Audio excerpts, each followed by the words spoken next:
मैं राजकुमार पटेल श्री पटेल एकेडमी के YouTube channel में आपका स्वागत है। आज पढ़ेंगे हम लोग मौर्य प्रशासन के बारे में। मौर्य प्रशासन के बारे में पढ़ेंगे आज। मौर्य प्रशासन में पहली बार राजनीतिक एकता को देखने को मिलती है।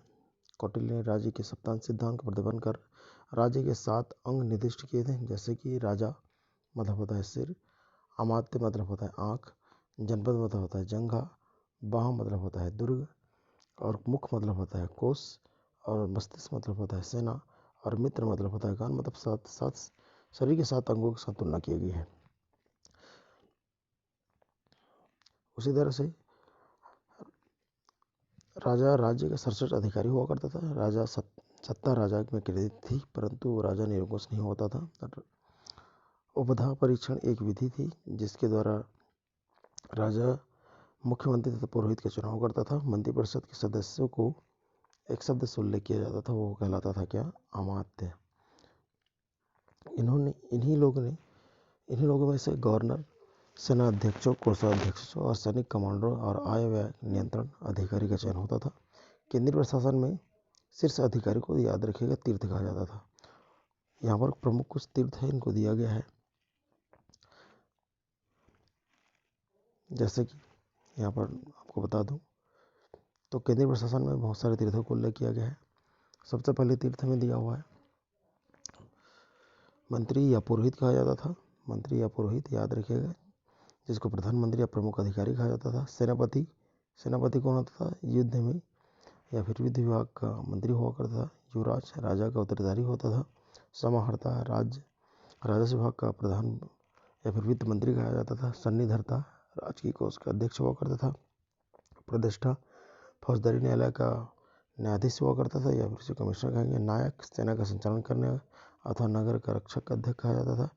कर्मांतिक मतलब उद्योग कारखानों का अध्यक्ष हुआ करता था। और दंडपाल मतलब होता था पुलिस अधिकारी। उसी तरह से कुछ और तीर्थों की बात करें तो व्यवहारी किसको कहते थे? नगर का मुख्य न्यायाधीश हुआ करता था। नागरिक किसे कहा जाता था? तो नगर का कोतवाल हुआ करता था। उसी तरह से दुर्गपाल मतलब राज्य का राजकीय दुर्ग का रक्षक हुआ करता था। अंतपाल सीमावर्ती दुर्ग का रक्षक हुआ करता था। आठविक वन विभाग का प्रधान हुआ करता था। और दौरविक राजमहल की देखरेख करने वाला प्रधान होता था। उसी तरह से अंतर्विक मतलब होता है अंतःपुर अध्यक्ष, और मंत्रिपरिषद अध्यक्ष मतलब होता है मंत्रिपरिषद के अध्यक्ष। तो इस तरह से याद रखिएगा। तीर्थों की बात करें तो 18 तीर्थों का उल्लेख किया गया है। यहाँ पर नहीं लिखा है तो 18 आपको याद रखना है। 18 तीर्थ और 27 अधिकारी का। उसी तरह से देखिए मौर्य का प्रशासन कितना कैसे फैला हुआ था। हिंदू कुश पहाड़ पर्वत के बारे में बात, काबुल, हिरात, कंधार, काबुल, ठीक है। भारत में कुरु, पंचाल, ये नदी को उल्लेख हुआ है। कौशल, ये मगध, और जिसके बारे में हम लोग पढ़ रहे हैं अभी। मौर्य साम्राज्य की सबसे बड़ी प्रशासनिक इकाई जो हुआ करता था वो कौन होता था? याद रखिएगा। तो प्रशासनिक इकाई उसके प्रांत हुआ करता था। रुद्रदामन के जूनागढ़ अभिलेख में, ये जूनागढ़ अभिलेख बहुत फेमस अभिलेख है, मौर्यकालीन प्रांतीय प्रशासन के बारे में जानकारी मिलती है। तो चलिए बात करते हैं प्रांत का मुख्य कौन होता था?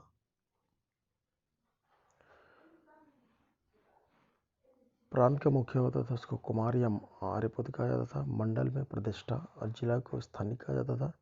10 गाँव के समूह को गोप कहा जाता था, और गाँव के जो मुख्य होता था उसको ग्रामिक कहा जाता था। उसी तरह से देखिए कुछ अन्य अधिकारियों के बारे में दिया हुआ है। अन्य अधिकारियों में कौन होना चाहिए? जैसे कि सीताध्यक्ष कई बार पूछा गया है, याद रहे। कृषि विभाग का प्रमुख होता था। अकाराध्यक्ष खनिज विभाग का प्रमुख होता था। लक्षणाध्यक्ष मुद्रा विभाग का प्रमुख हुआ करता था। शुल्काध्यक्ष कर विभाग का प्रमुख हुआ करता था।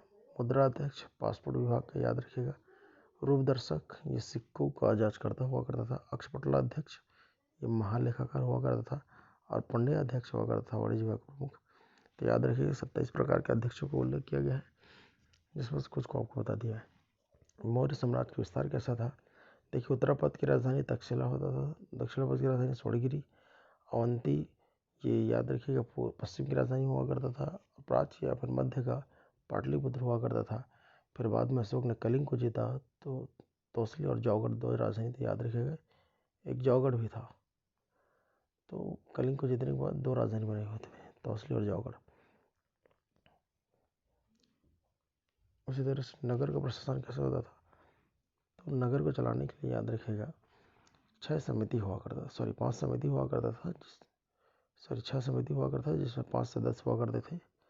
टोटल अगर कहेंगे तो नगर प्रशासन को 30 सदस्यीय मंडल थे, जिसमें जो समिति में विभाजित थे प्रत्येक समिति में 5 सदस्य हुआ करते थे। जैसे कि प्रथम समिति का नाम दिया है, प्रथम समिति में उद्योग और शिल्प निरीक्षक हुआ करते थे। द्वितीय समिति में या विदेशियों की आवाजाही की निगरानी करते थे। तृतीय समिति क्या करता था, शहर में जन्म मरण की ब्यौरा रखती थी। और चतुर्थ समिति जिसमें व्यापार और वाणिज्य दोनों होता था, उसको देखभाल करता था। और पांचवी समिति निर्मित वस्तुओं के निरीक्षण का कार्य करती थी। और छठी समिति की बात करेंगे तो बिक्री कर वसूली करता था, यह विक्रय मूल्य का 10वां भाग हुआ करता था। उसी तरह से अगर प्रशासन की बात करें तो देखिए पुलिस प्रशासन कैसे हुआ करती थी। पुलिस प्रशासन जो हुआ करता था उसमें नगर के अनुशासन हेतु व्यवस्था बनाए रखने के लिए एक पद हुआ करता था जिसका रक्षणी कहा जाता था।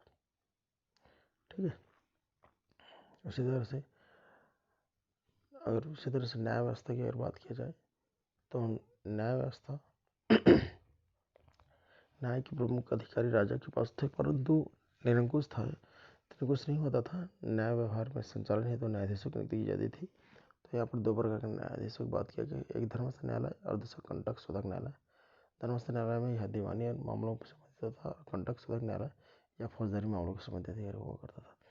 उसी तरह से अगर आर्थिक स्थिति की अगर बात की जाए तो अर्थव्यवस्था कैसे चलती थी, तो यहाँ देखिए मौर्य प्रशासन की अर्थव्यवस्था कौटिल्य के अर्थशास्त्र से प्राप्त हुआ है। उसी तरह से राज्य की अर्थव्यवस्था कृषि, पशुपालन और वाणिज्य व्यापार पर आधारित है। या मतलब 3, कृषि में भी था, पशुपालन में भी था और व्यापार पर भी था, जिन्हें सम्मिलित रूप से वार्ता कहा जाता था। तो क्या कहा जाता था इसको, तो वार्ता। तो राज्य की आय का मुख्य स्रोत जो उपज का होता था 1/6 भाग था। इसके अतिरिक्त चराई कर, बिक्री कर प्रमुख हुआ करता था। उसी तरह से अगर मूल यानी कुछ मुद्राएं के बारे में बात करें तो देखिए यहाँ पर नाम दिए 2 प्रकार का विशेष है, एक चांदी का, दूसरा तांबे का। तो यहाँ पर चांदी का भी 4 है, चांदी का 4 प्रकार की मुद्रा था, और याद है कि तांबे का भी 4 था।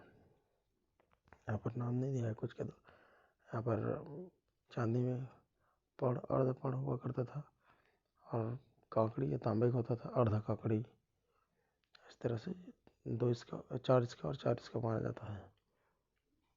इसमें 2 ही उल्लेख किया है। ठीक है, आगे आप देख लीजिएगा। तो व्यापारिक जहाज़ों का निर्माण इस काल में बहुत हुआ करता है। तो देखिए उसी तरह से भारत में मिस्र को हाथी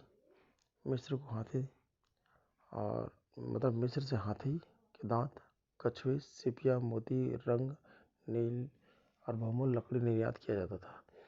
और सामाजिक स्थिति की बात करें तो कौटिल्य ने वर्ण व्यवस्था को सामाजिक संगठन के आधार पर 7 भागों में, और उसी तरह से मैगजीन ने 7 जाति में विभाजित किया है। अब 7 जाति कौन कौन से, इसको भी कई बार पूछा गया, ध्यान रखें। एक तो दार्शनिक, दूसरा किसान, तीसरा अहीर, चौथा कारीगर, 5वां सैनिक, 6वां निरीक्षक और 7वां सभासद। स्त्रियों की स्थिति अधिक सुरक्षित थी। स्त्रियों को तलाक लेने का अधिकार प्राप्त था। कहते हैं कि सती प्रथा कोई प्रमाण नहीं मिला है, लेकिन पुनर्विवाह और नियोग प्रथा, याद रखिएगा, पुनर्विवाह नियोग प्रथा का प्रचलन हुआ करता था। उसी तरह से दास को एक संपत्ति के रूप में कानूनी मान्यता प्राप्त थी। दासों को कृषि कार्य पर लगाया जाता था। उसके अलावा अगर सांस्कृतिक स्थिति के बारे में बात किया जाए, मतलब सांस्कृतिक जीवन कैसे था, तो देखिए पत्थरों को काट कर शिलालेख को बनाने की परंपरा अशोक काल में शुरू हुई थी।